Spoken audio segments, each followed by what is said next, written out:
Check one, check two, check one, check two, check one. Alright, cool. I think we should be good now. Hey everyone, white guy with a microphone here. Today, we're going to be talking about a book. And that book is The Invisible Man by H.G. Wells, a sci-fi classic. Intro. If I put in an intro, I'll put it in here. But if I haven't, this is going to be really awkward. Yeah, so as mentioned in the intro, today we're going to be talking about The Invisible Man by H.G. Wells, first published in 1897, which was a long-ass time ago. And this is my first kind of foray into kind of classic sci-fi. I've read 1984 by George Orwell. I don't know if you've heard of it. It's very Orwellian. And I've read Crash by J.G. Ballard as well, which is very different.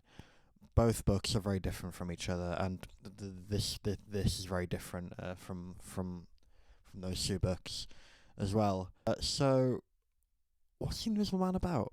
Well, as you may have gathered, not from the cover, it's not about a bandaged up man. Well, it is kinda, but he's bandaged up for different reasons.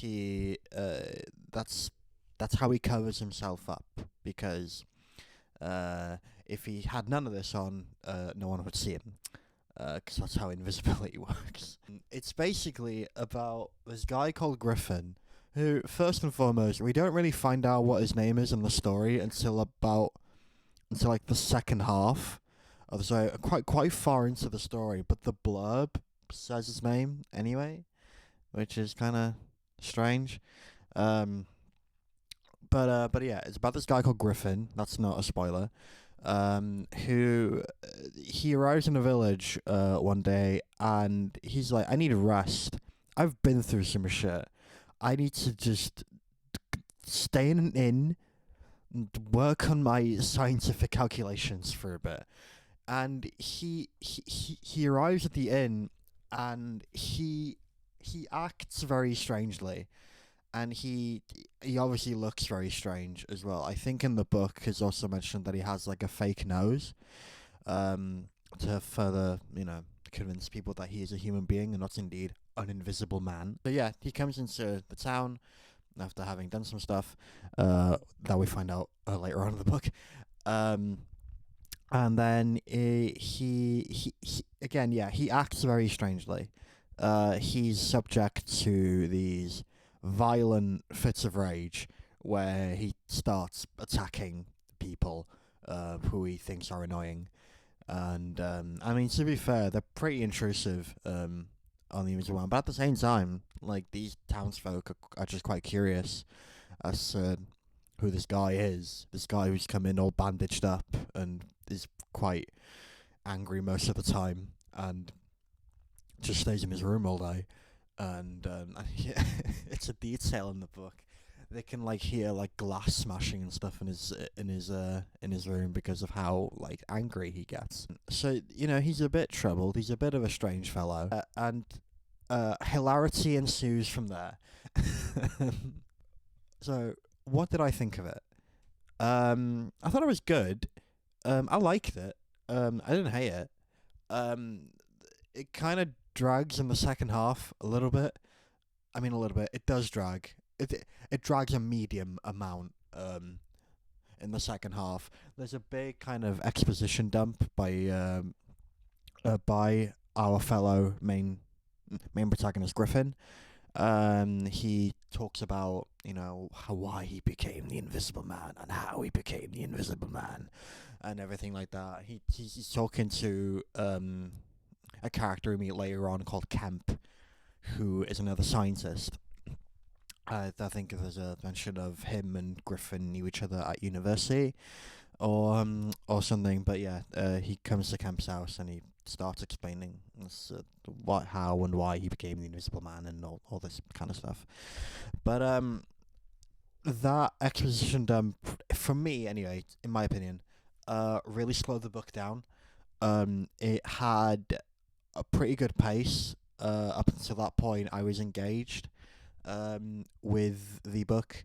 And then that exposition dump happens, and it's a bit like, okay, come on, like, could you not have, come on, H.G. Wells, could you not have fed us this information in a more kind of subtle way, like a context clue or like foreshadowing, or whatever, instead of just this massive dump of information that goes on for page after page after page after page. And this is a short book. This is only like 144 pages and like that, but that then made it feel a lot longer. Than that. I'm being too harsh. Probably I'm being a bit too harsh. But there's another thing in this book that bothered me.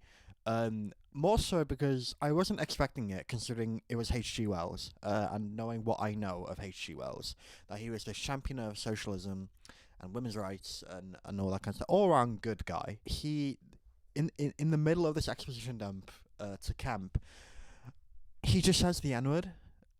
Um, just says it very casually. He says um, he's leaving like a certain town or whatever, and then this is when he was young. He hadn't quite discovered what invisibility was yet, and he uses the expression, and I quote, "and I worked like an N-word," um, which really, really took me by surprise. It kind of took me out of the book, to be fair. Because again, I wasn't expecting that kind of language from Wells. I mean, I know it's a book written in 1897, and to be fair, the big compliment I would give it is, for a book written or published in 1897, it reads very well. Um, it's a very easy read. It's not too complicated. Wells doesn't use a lot of big words or anything like that. He knows when to stop describing stuff and to carry on with the story. And as I said earlier, it's a good pace up until that exposition dump. Um, uh, but yeah, the book had a pretty good pace, and then that exposition, that expedition, that exposition dump happens, and the N word is said in it. Which again, considering who Wells was, champion of women's rights and socialism and all that, I really wasn't expecting that kind of language. I mean, the word gay is used a lot in it, but that's to mean like happy or like flamboyant. It's not used really in an insulting kind of way. Whereas, you know, it's the N word. It's a racial slur. So points get deducted for that reason alone. And for and it happens in this giant dump. And ending wise, yeah, it ends quite well. I finished it last night, so everything's still kind of fresh. But I read it over the course of a few months because I had other stuff happening in my life and stuff like that, so I couldn't quite get time to really sit down and focus and read it. Even though again, it is a very very short book. Um, but ending wise, yeah, I was pretty satisfied with the ending. It didn't shock me. It didn't, it's not like it's not like a twist ending. It's just kind of like, yeah, the story's ended now. Should you read it? Um, I think if you want to read some classic sci-fi, then H.G. Wells is kind of, you can't really go wrong with him. He's the guy that's largely attributed to inventing sci-fi, though some would argue that Jules Verne also actually invented sci-fi. But that's a whole debate. But yeah, you can't really go wrong with H.G. Wells. With the start of sci-fi, and all that.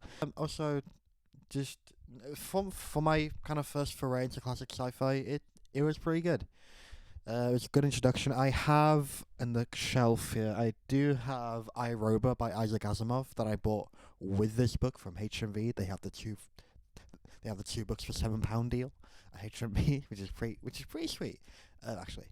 Um, but yeah, might read that after this. But then again, as you can see there, I do have some other books that I need to be getting through.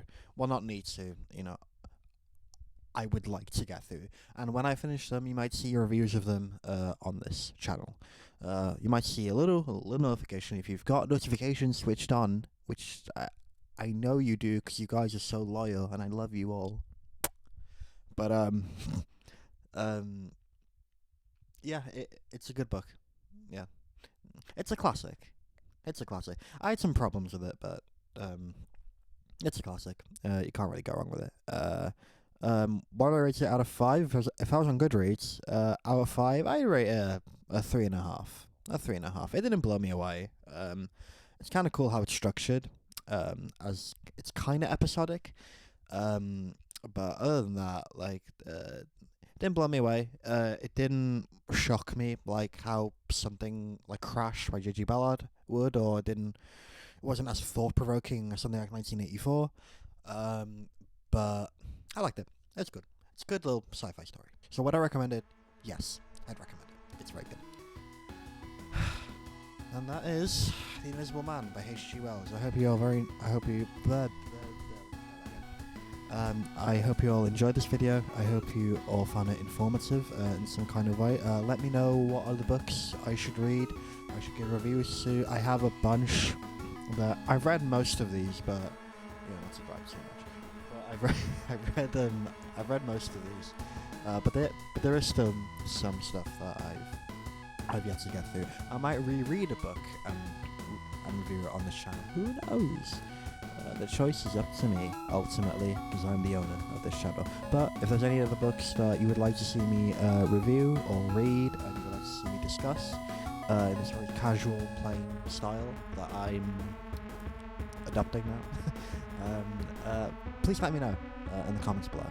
And don't forget to like the video. So I hate myself for that. Like if you want, subscribe if you want, hit notifications if you want. I don't care. I'm doing this for fun. Anyway, catch you all later. Bye. This has been another white guy with a microphone.